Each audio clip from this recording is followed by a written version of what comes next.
We all love the sound of money, and a $1,500 sign-on bonus sounds even better. That's right, Bellisio Foods of Jackson is offering a $1,500 sign-on bonus to new employees. Receive an extra $100 your first 6 weeks, then $400 after day 90, and $500 after day 180. Don't wait. Apply online at BellisioFoods.com/careers today. That's BellisioFoods.com/careers. Come work for a company who truly values their employees. Come work for Bellisio Foods.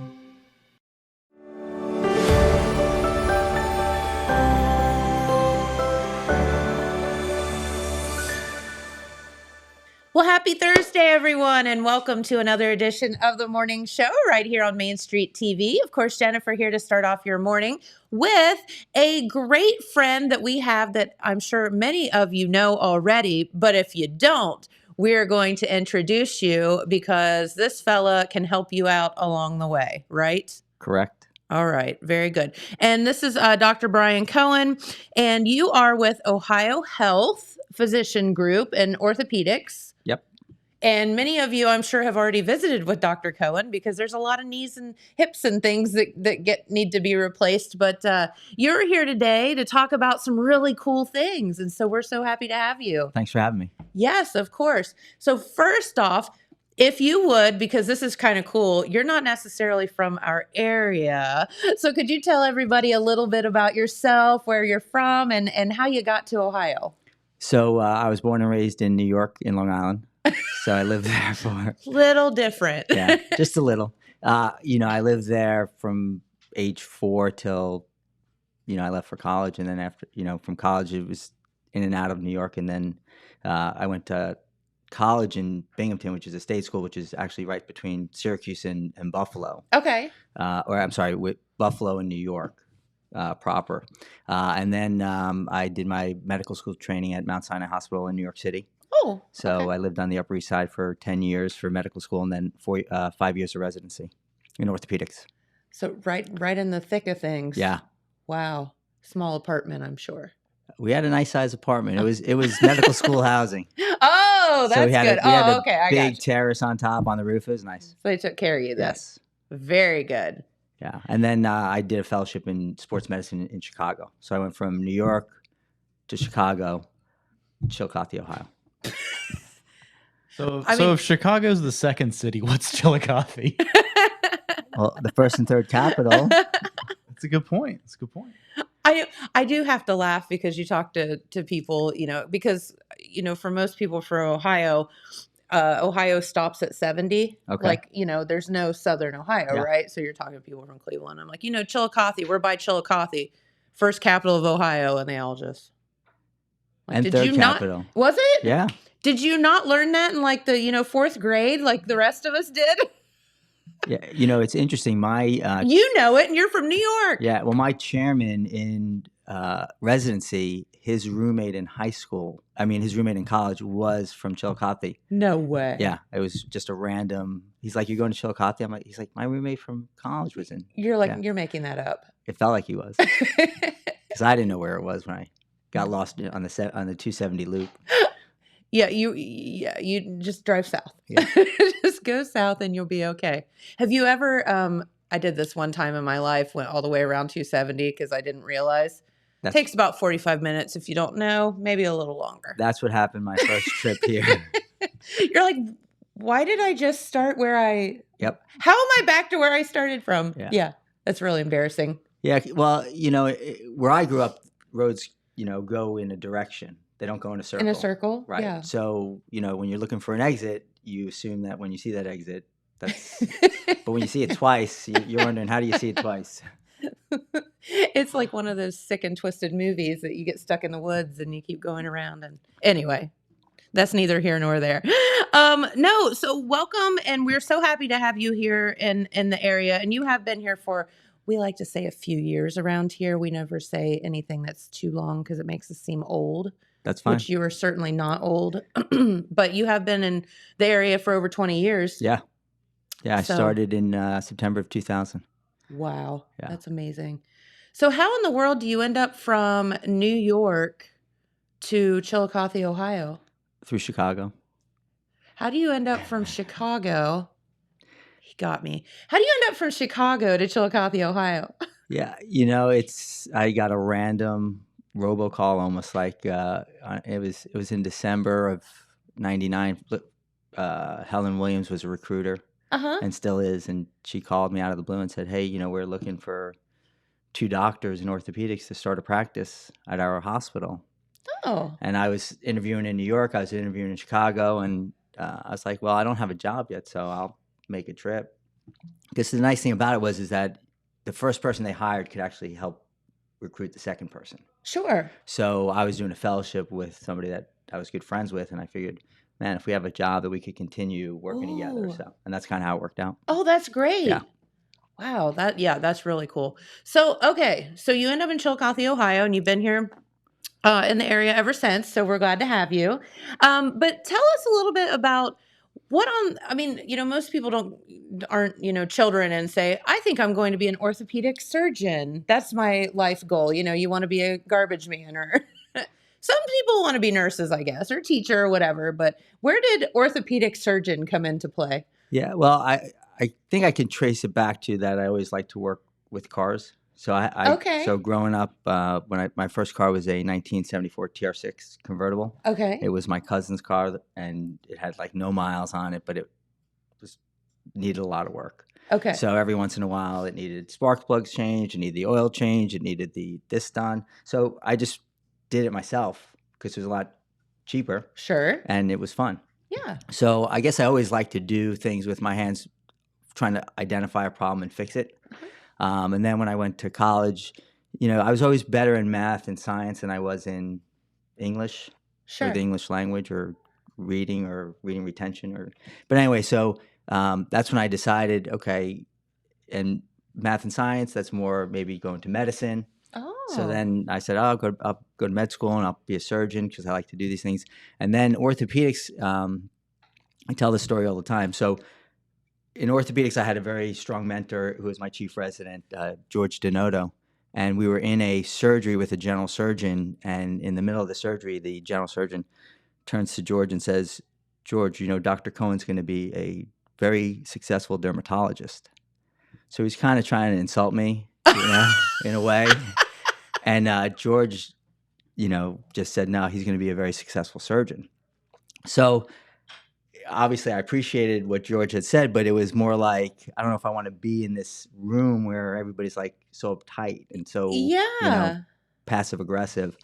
And then my first experience in orthopedics, I walked into the operating room to observe a total knee, and Scotty Orkin, who was the chief resident at the time, was dancing to Whoop There It Is. And I said, I want to be in this room doing this stuff. Not with that jerk. No, exactly. So that's kind of how I got into orthopedics.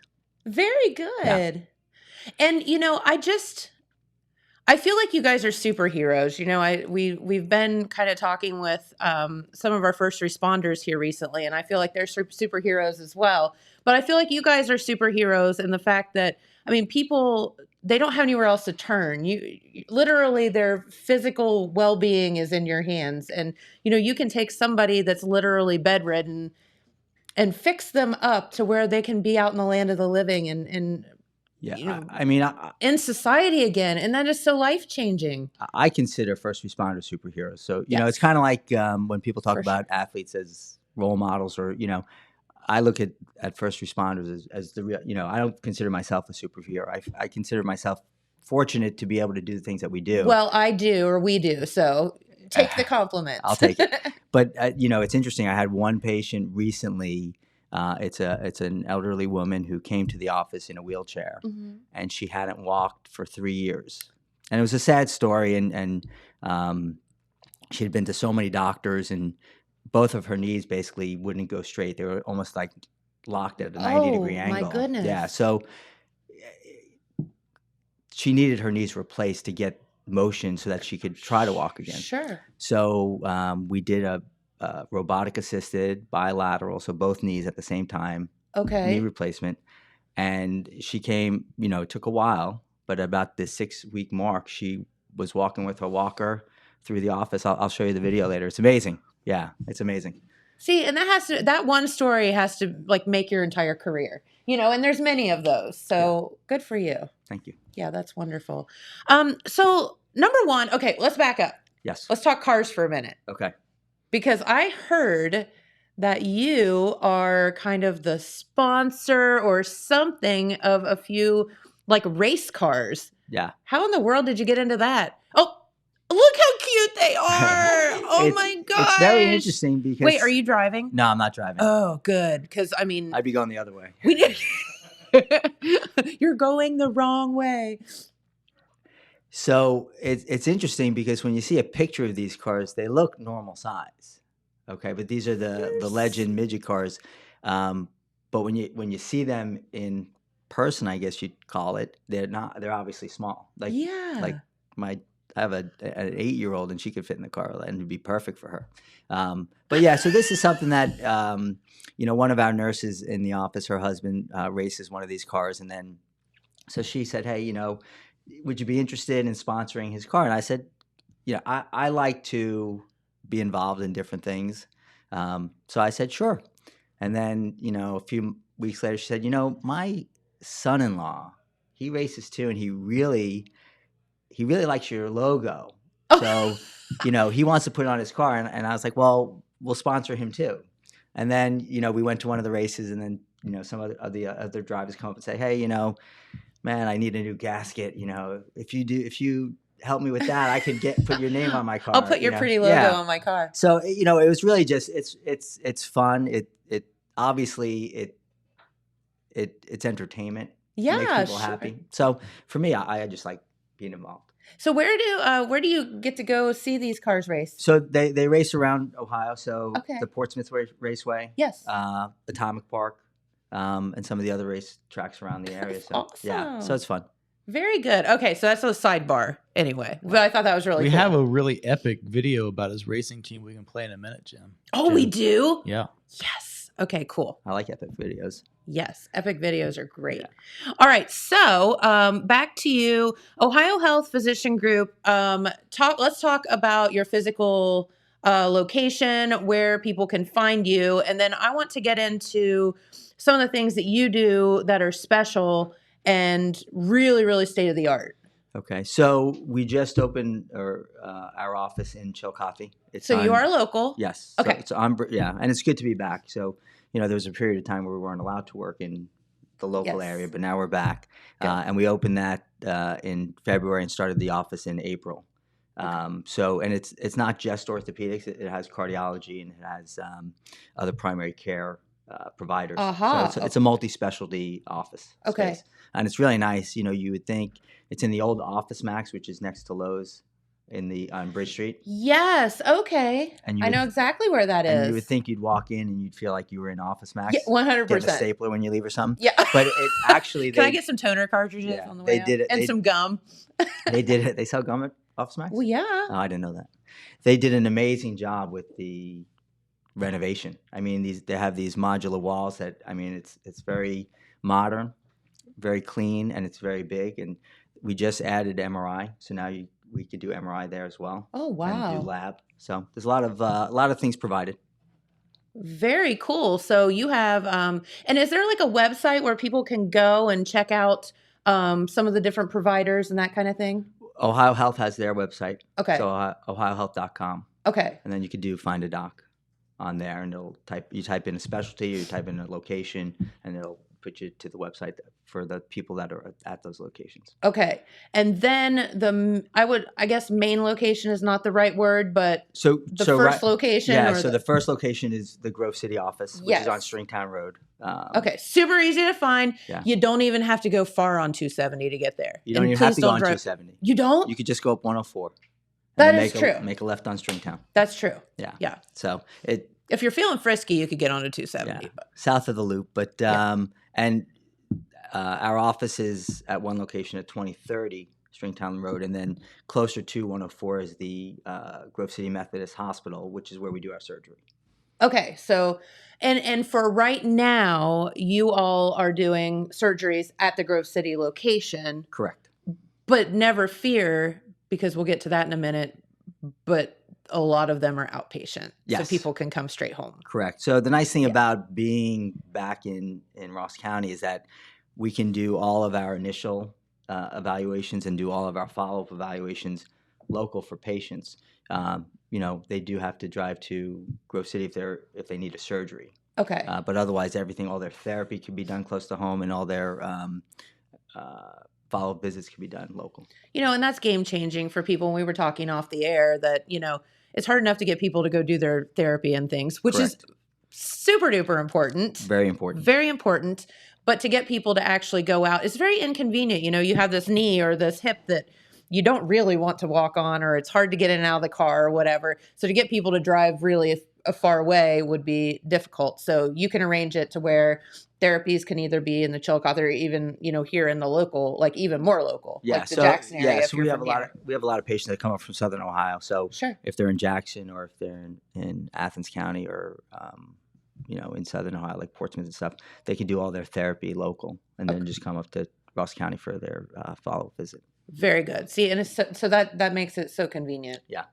And that's kind of the key, you're trying to get people back up and good quality of life, and anything you can do to make that more convenient obviously is a good thing. Yeah, I learned a long time ago in my career, especially, where things are so spread out, going back to the New York City analogy. Yeah. I mean, there's every building's like touching the building next to it. So, Mm-hmm. the therapist is right next to their apartment, it's right next to their doctor, is right next to where they get their surgery. But here, you may live an hour from your doctor. Sure. So we've always tried to bring care closer to the patient, and eventually we'll start to expand our clinics to the Jackson area, to the Waverly area, out into the Highland District area. So we'll expand as we start to fortify Great. ourselves. That's wonderful. Yeah, So it's welcome exciting. back. Thank you.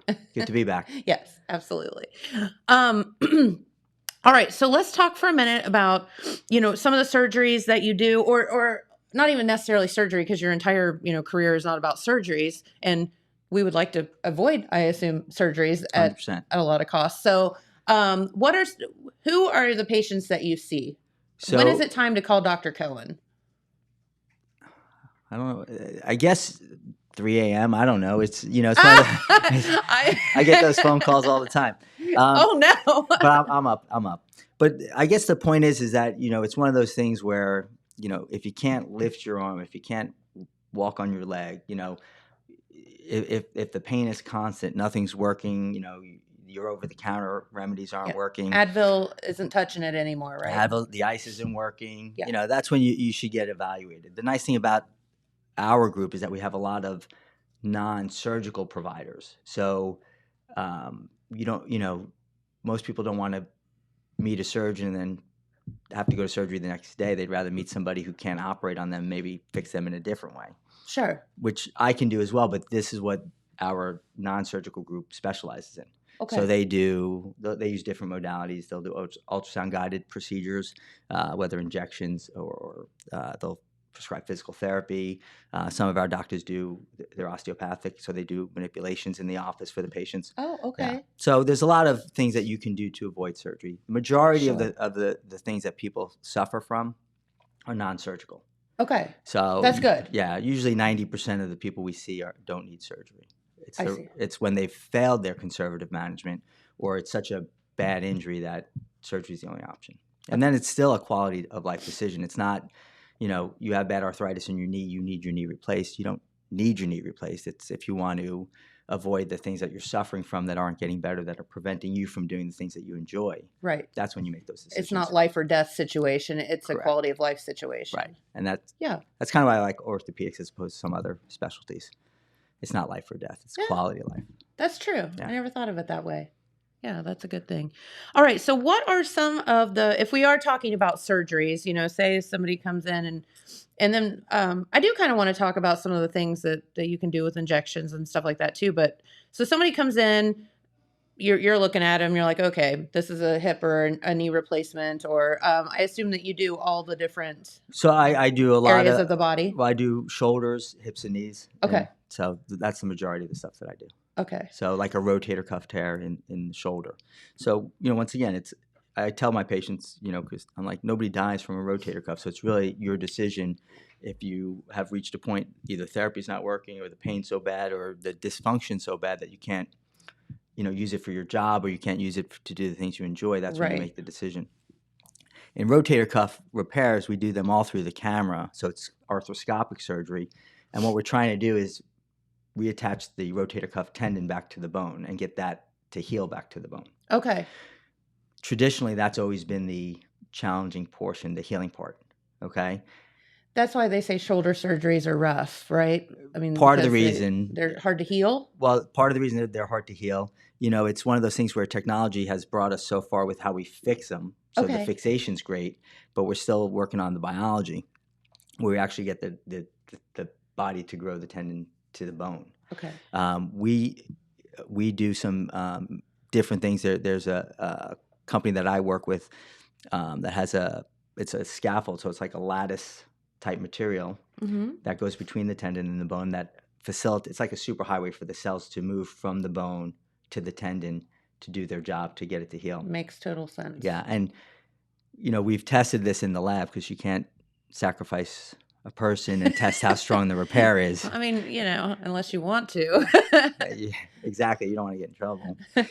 But in the lab, and this is with an accepted sheet model in the industry, the strength of the repair at 12 weeks was 74% stronger with this than Wow. without it. So it's a big difference. Is that because it gives kind of the tendon something to like hold on to, or to work around? The cells that help heal Uh-huh. are able to go from point A to point B faster and more Gotcha. efficiently.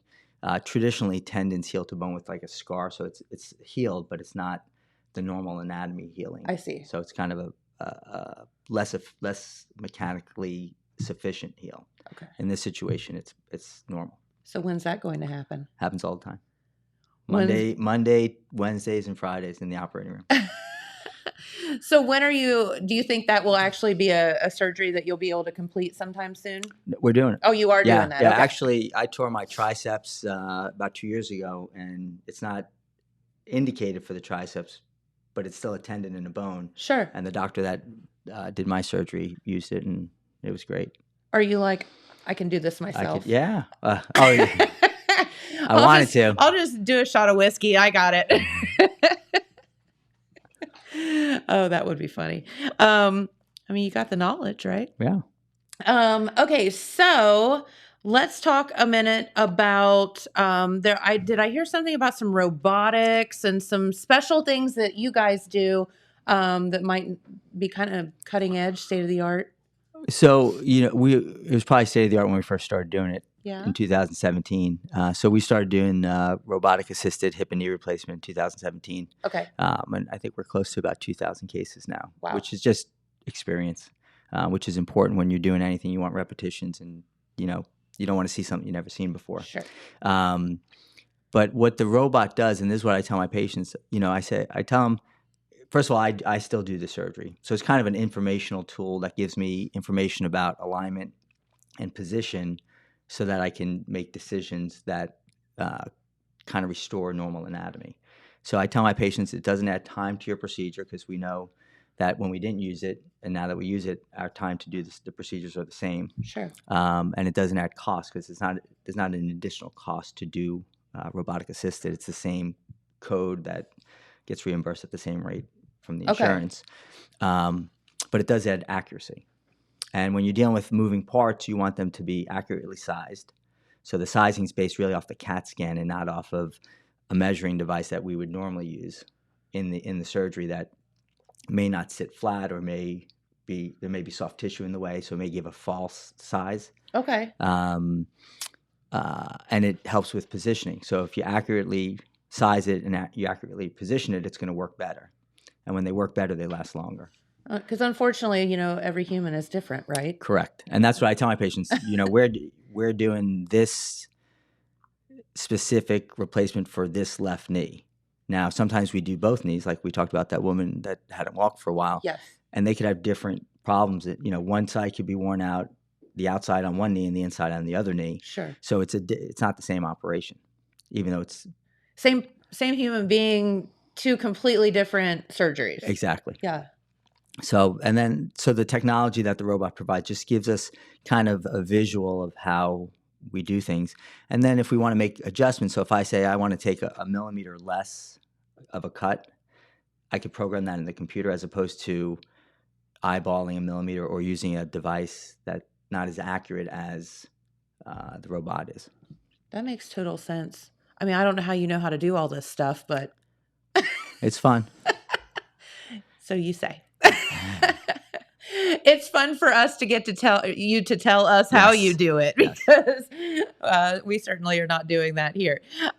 We do run our mouths a lot, though, don't we, James? One of us does. Can you believe he said that? He's been Hey, talking. he just came from talking to Rodney, so you know. Okay, well, I thought just you meant saying. in this room. In this building, there's a handful. It's one of those where James has to come get me half the time because he's like, the show's ready to start and you're still talking to the front desk. I'm like, oh, yeah. Okay. But anyway, I digress. Okay, so what are your favorite surgeries to do? I mean, I don't know if you should call them favorite because I felt bad that I just said it was fun because obviously the patient's not having a good time. Yeah, no, but no, I would rather a doctor say Yeah. it's fun, and I would rather a doctor be, very confident and obviously and say they're enjoying what they're doing rather than get up and I agree. I think that's important, to enjoy what you do because then obviously if you're enjoying it, you're obviously probably doing better job or paying more attention than if you're worried about something or dealing with something else. I like shoulders. It's shoulders are a very interesting joint compared to the hip because the analogy we use is that the shoulder joint's like a golf ball on a golf tee, so it's a very small socket with a very large ball, which is the humeral head, where the hip actually the ball sits almost in the socket, so it's deep inside the socket. So I like shoulder work the best. I gotcha. So and then I like using the robot too. So, very good. Yeah. So does your robot have a name? My first two robots were named after my kids. So one was Emerson and one was Harper, and but it wasn't really after my kids because my Emerson Harper is my daughter's first and middle name. And my youngest daughter, who's 6, is Olivia. So Emerson took both names actually for both robots. Well, you better be coming up with an Olivia robot. Yeah, I'm working on it. Just saying. Yeah. So do you go in and talk to your robot and have coffee with it or? Yeah. No, not so much. It just does what you say. Yeah, that's good. It's an obedient robot. Yeah, it does. It's not doesn't look like a traditional robot. So it's not like it looks like a person. Yeah. So it doesn't really. There's nothing engaging about it. It just does the job. Yeah, we don't hang. Oh, is that what it looks like? Yes. So yeah. Can you explain So in the middle is the actual robot, and that's the robotic arm. So it's called a robotic assisted procedure. The triangle to the right of the arm is a sensor. So the robot has to be able to see what we're doing. So all the way on the left is that tower with the thing at the top. I don't know how to describe it, but that basically is the eyeballs for the robot. Okay. And that'll see the sensors on the robot, and we put sensors on the patient's hip or knee. Okay. And that's how it knows where everything is. And then we basically educate the robot where the patient is by touching points in the patient's knee or hip. Wow. And registering it on the CT scan that was done before surgery.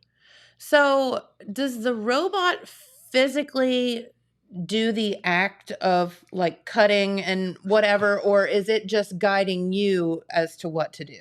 Or both?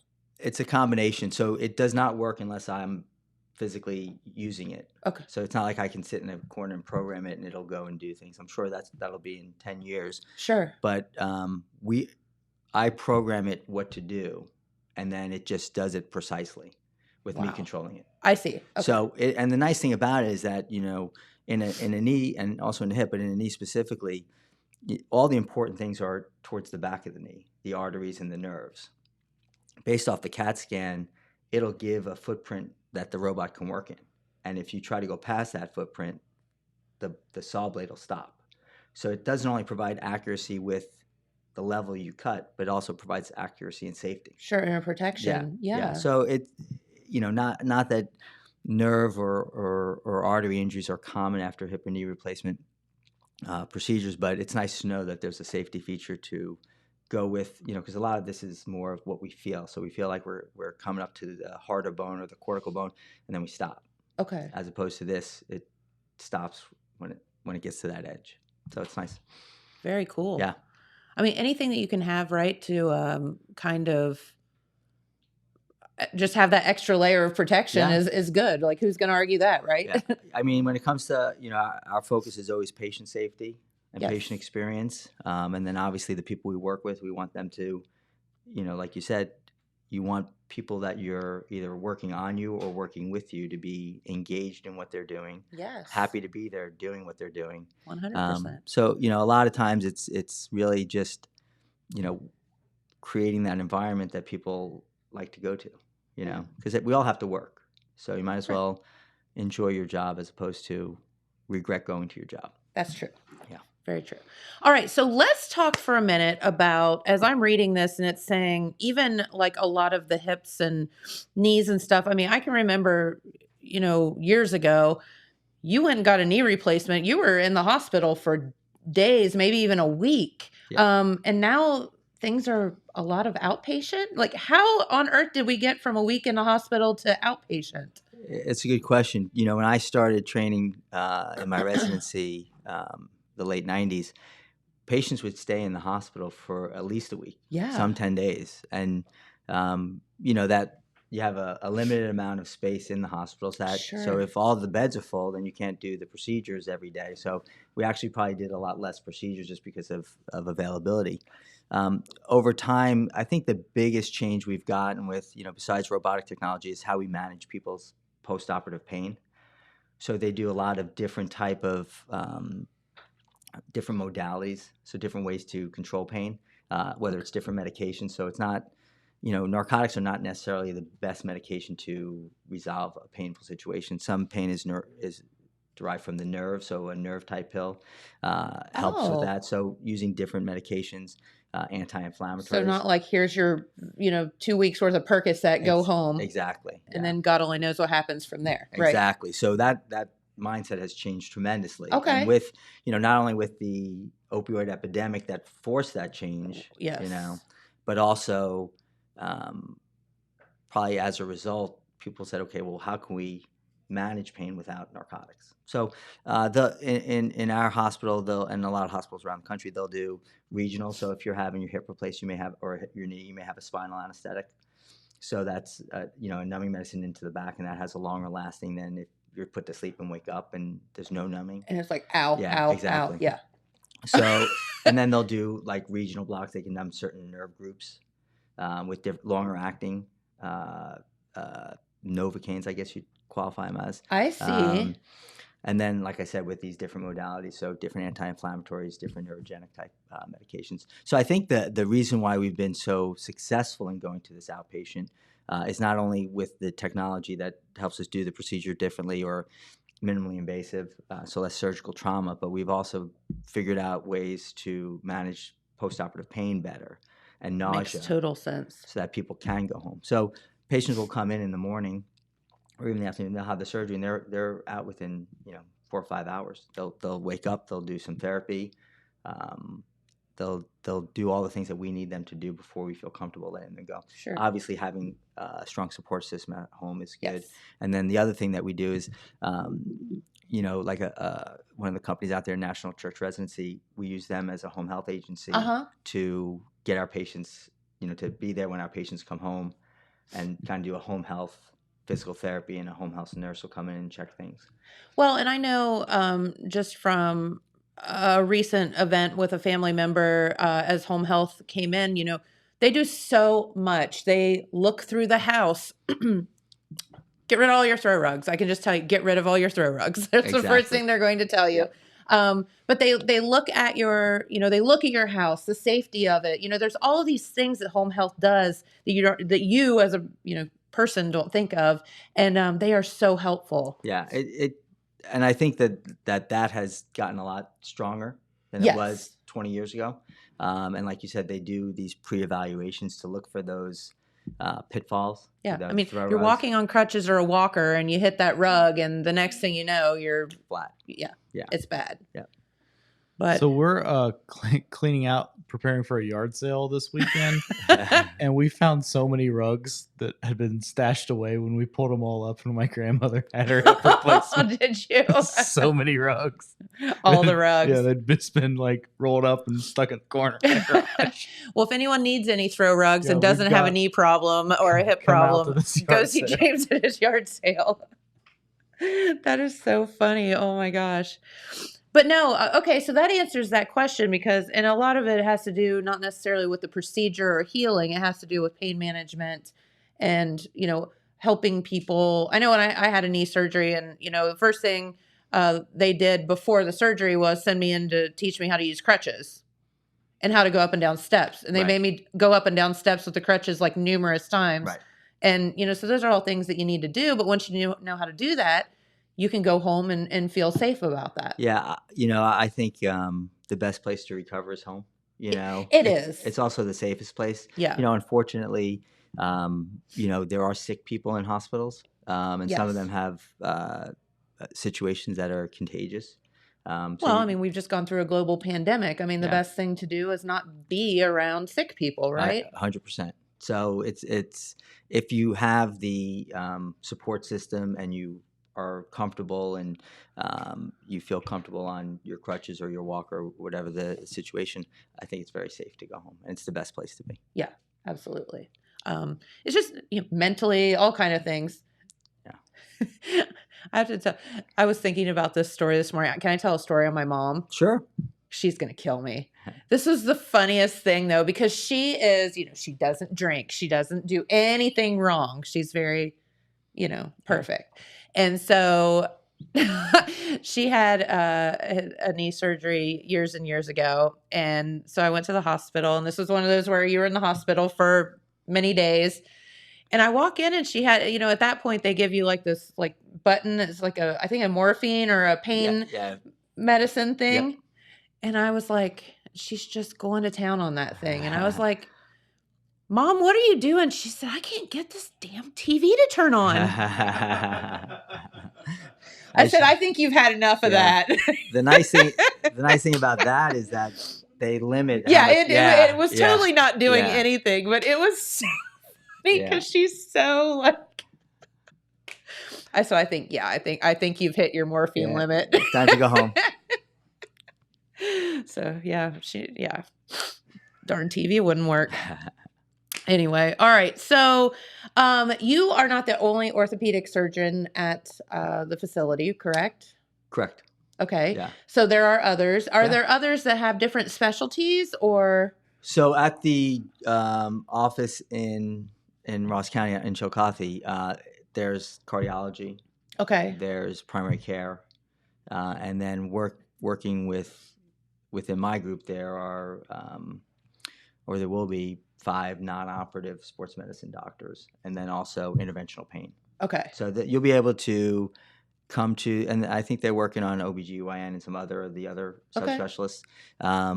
But specifically in interventional pain, you'll be able to come to that facility and have if you need like a nerve block or an epidural injection, you'll be able to get it at that facility. Okay.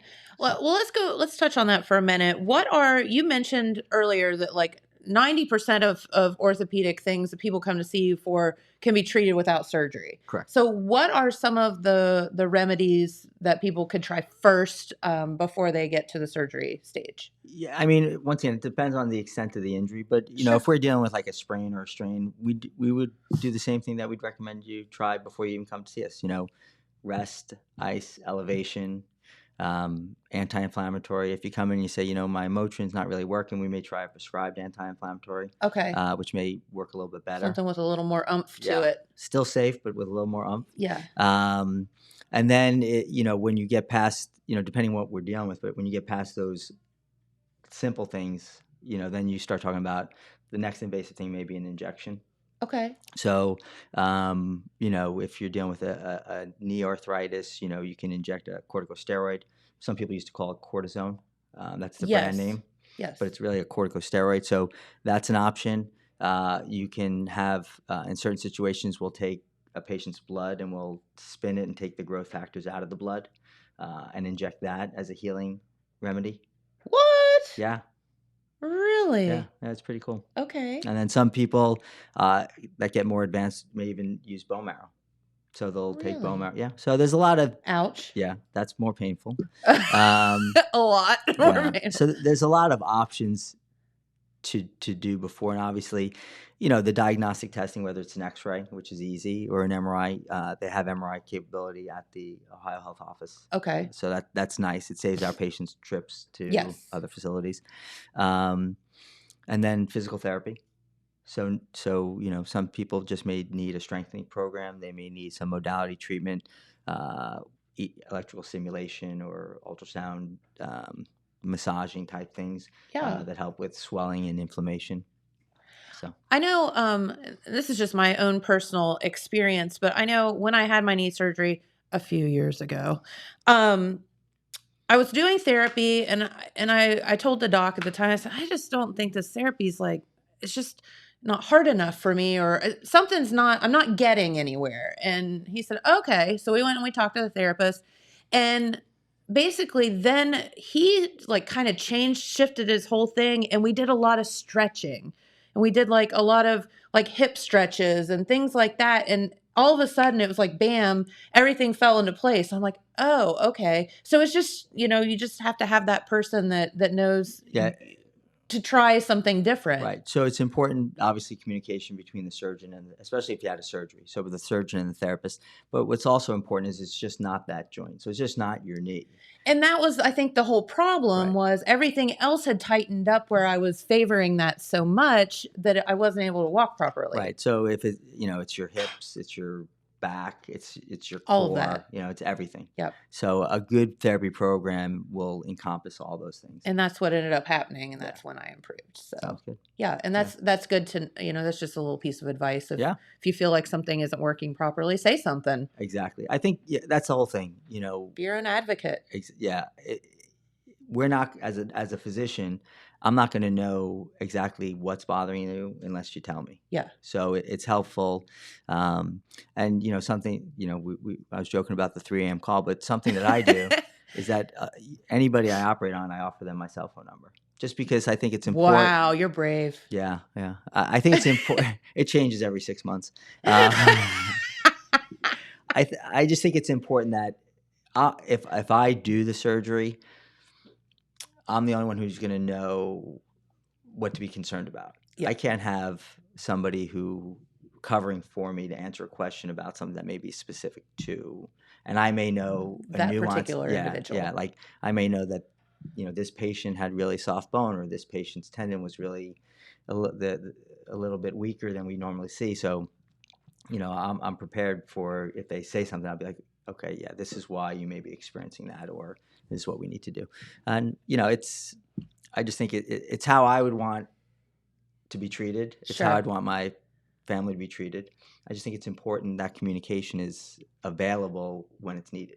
Well, and that's much appreciated, because I will say, and I know you came from New York, but living in our small community, that's how people are. People are helpful, and they're there for each other and whatever. And we're not used to being thrown out to the wolves and a non-personal experience. So we expect when we go to the doctor, we're going to see them at Walmart and Kroger, and they're going to say hi and whatever. It's just, I think that's something that's expected here or wished for here. And so thank you for doing that. That's much appreciated. I mean, like I said, that's how I would want to be treated. Yeah. So what a terrifying feeling to just open the door and walk out or wheel out or whatever, and then you're on your own. Yeah.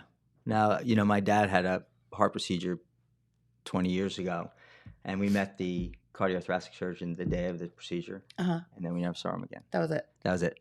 And what their PAs are very much in tune to that. They're the primary person for questions and answers. So they have a whole support team. Yes. But still there's a disconnect. Yeah. And as a surgeon, I know that there are nuances with every procedure. So, there may be a specific question that, my support staff wouldn't know how to answer. So I think it's important that I answer it. Okay. So, and I get random texts from patients from years ago that, just checking in and stuff. So it's nice.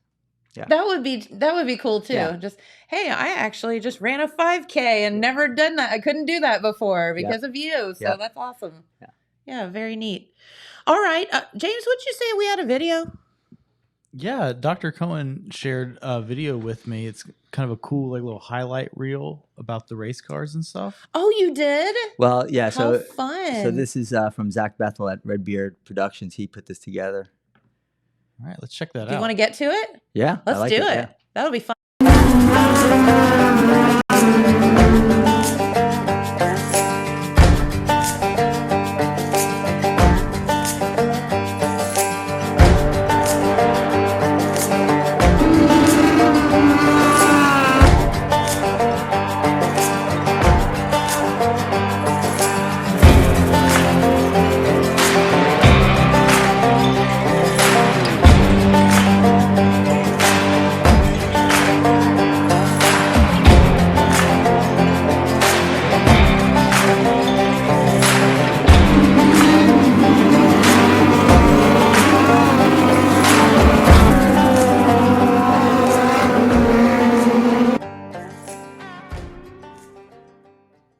That is so cool. Yeah. Now, is that mud or dirt? Like, what are they It's dirt. running on? Dirt? Yeah, dirt. Okay.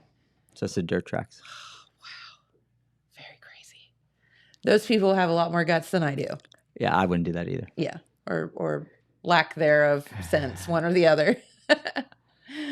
Neither of which would be good for an orthopedic surgeon. No, it's kind of like riding a motorcycle. They tell you not to do that early on in your orthopedic career. Yes, I can imagine. Yeah. So, is there anything else that you would like to tell our viewers while you're here? I mean, there's so much to your office and what you do every day. What would you like our viewers to know? Yeah, I think that fortunately, I think a lot of people either met me as a patient or have heard of me through somebody. I think so. Word of mouth. See, small community, word of mouth. Yeah. I mean, I knew who you were before you came in. Yes. Yes. Yeah. So and I like that. Not for any other reason except that when somebody calls me and says, "Hey, I need this done in medicine," I say, "Well, let me find out the person who knows a person that does that." So I think it's important and look, not everybody's going to like me, and that's fine. We all have different personalities. We're all humans. Yeah. It's fine. So, but I really try to give everybody, the best that I have. And that's not only with the patients, but also with the people we work with. I think it's important that your staff, and we have a great staff. And it's nice to go to work. I mean, the laughing in the office is contagious. Yes. And so it's just nice to be in a place where people are happy, because it changes the whole mood, and the patients know it too. Well, and I think that because, you start thinking about, let's just be honest, a lot of times people are surgeons or whatever, and they're very, very bright, but then there's a lack of bedside manner and personality that sometimes you just would kind of long for, but don't get. But I think with your office, you kind of get the full gamut. Yeah, they definitely help my bedside manner. They're like, they make me look better. You are not going to be a jerk today. Yeah. No, I'm just kidding. You're not. Yeah. No, and like I said, it's been 20 years ago, or 22 years ago, I don't know if I would have sat here and said, I'm going to look back. I don't think I would have thought I'd be here for 20 years. Really? Yeah, just because it's not where I grew up. Well, again, you went from one extreme to the other. So it's not where my family was. So my parents, they live in Florida now, but for a long time they lived in New York still. So it was more like, I didn't know. And, fortunately I was welcomed in the community just like I'd been there for years. And, some of my best friends now are from the people I've met over the last 20 years. Sure. Yeah. Welcome to small Southern Ohio. Yeah. It's big. It's just spread out. It is. There's a lot more land than population. Yeah. I used to tell people, they would say, what's the biggest difference between New York, where you grew up, and here? Yeah. And I'd say, well, where I grew up, you can walk from my house into the neighbor's yard and keep going through every neighbor's yard and end up in New York City. Here, if you leave Ross County and you're going to go to Columbus, you're going to walk through miles of cornfields before you get to a house. So it's just spread out. Yeah. But you asked me before. I used to tell my patients early on. They're like, "Oh, so you're from New York? What are you doing How'd here?" you get here? And I used to tell them witness protection. So give them something to think about. Exactly. The sad thing is, you wonder if people left and were like, I'm sure there were some that were, he looks like I saw him at the post office. I saw him on America's Most Wanted. I know I did. Exactly. Unsolved Mysteries or something. Yep. That's so funny. All right. So a couple of questions. Number one, how do people get a hold of you? Number two, do they need a referral to get to you, or can they just call and say, hey, man, my knee is killing me and I think I need to see you? Yeah. So to answer the first question, yes. The phone number for the office is 614-788-0375. Okay. And then I have a website, cohenorthopedic.com. Okay. So if they go on to cohenorthopedic.com, there's a lot of information about me and all the things that we do that's maybe different, and what the focus is on patient safety and patient experience. But there's also a way to contact me through email. Okay. And it goes right to my phone. So I usually get it. If it's somebody looking for an appointment, I usually just pass it on to the people who make the appointments. If it's something specific that I need to answer, I answer that question personally. And then going back to the referral, things have changed tremendously in the last 5 years, probably. Referrals are not needed like they used to be. So gotcha. If people call, we can identify through their insurance if they need a referral, and we could work on that without them having to go to their doctor first. Perfect. So it saves them a trip. And money, probably. Right. And and the goal is convenience. How can we make it the most, you're dealing with your problem. I don't want you to have to deal with your problem with your insurance and your problem with, the pocketbook and all of the transportation. Yeah. So let's move our office close to where you live. Let's handle some of those referral issues that you may experience. And let's identify why you're actually coming to see me, and how can we solve the problem and get you back into your game of life. Yes. Yeah. Love that. And, the great thing is you have opened that Chillicothe office now. So very, very local. Surgery is still in Grove City, but that's a one-time deal. And then follow-ups, even therapies can be even closer than that. So and that's amazing. And we're going to work on building a facility in Ross County. A surgical facility. Yeah. Someplace we could do surgery, outpatient surgeries. Awesome. Yeah. So we're excited. Yeah, very good. Yeah. All right. Well, I was going to ask you one other thing and it slipped my mind. But what's your favorite thing about working with Ohio Health? Oh, no, that was kind of. Okay. Yeah, but no. It was going to be something to the effect of, why should someone choose you and your group over somebody else? First of all, I think that experience is important. Yeah. I mean, I know that nothing, I was a day oneer way back then, 20 years ago. Mm-hmm. But I'm also 20 years in, but I'm not set in my ways. So when robotic technology came across, my desk, it was something that I thought was important. So I adjusted with that. Sure. And I think it breathed a second life for me into my career, because it's really, it just opened up a different way to do the same procedure that we've been doing routinely. Yeah. I'm not going to say I care more than anybody else, but I care.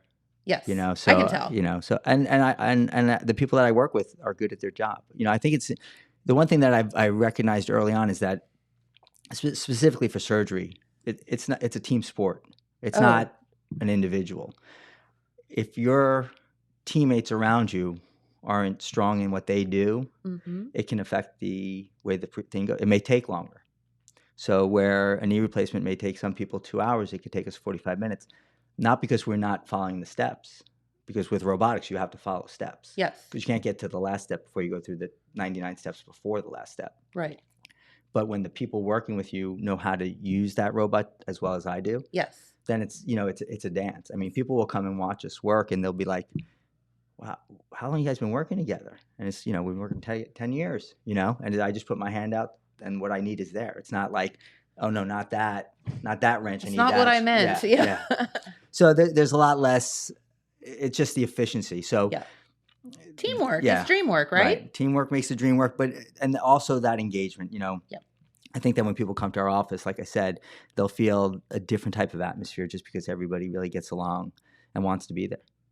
Good. And there's a vibe there. It either is or it isn't. You Right. know what I mean? And people get a feel when they walk into a building, and either it's a happy place or it's got this like weird heavy fog thing going on, Correct. and you want to run out of it. And if you feel that way, run out of it. 100%. You know? Yeah. Like Look, you need to be comfortable with whoever's doing your surgery and the team surrounding them, and if it's office staff or whomever. and a lot of the times, if there is an office staff issue, the doctor may not know that you called 4 times and it just went to voicemail. Correct. So once again, the communication. If there's an issue, I want to know about it. Say something. That's the only way it's going to get changed. Yeah. No, you're right. And that's with any business in general. Correct. Don't just get on Facebook and fire off nasty messages. That's a whole other story.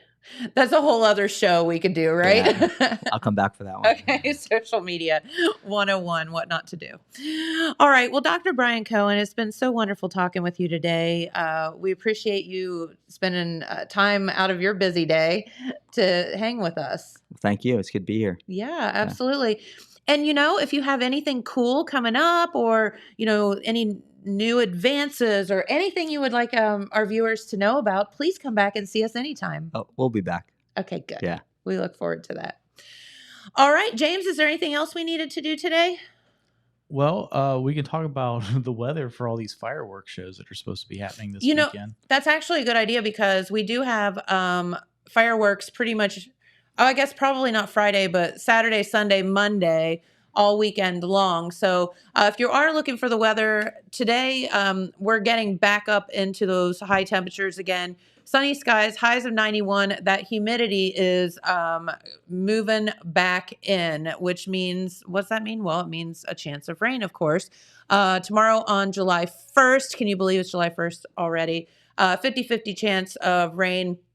Highs of 90, lows of 69. Then on Saturday, you have your fireworks up in Benton County, and I think that's the only fireworks display on Saturday, I believe. Yeah, I mean, I don't know when Chillicothe is having theirs. I'm not sure either. I lived in Athens for 8 years, and I don't know what they do for the 4th of July. But yeah, Benton County, their fireworks are on Saturday. So they are calling for a chance of rain, but we say it's not going to rain on their parade there in Benton County. So highs 86, a little bit cooler, lows of 68.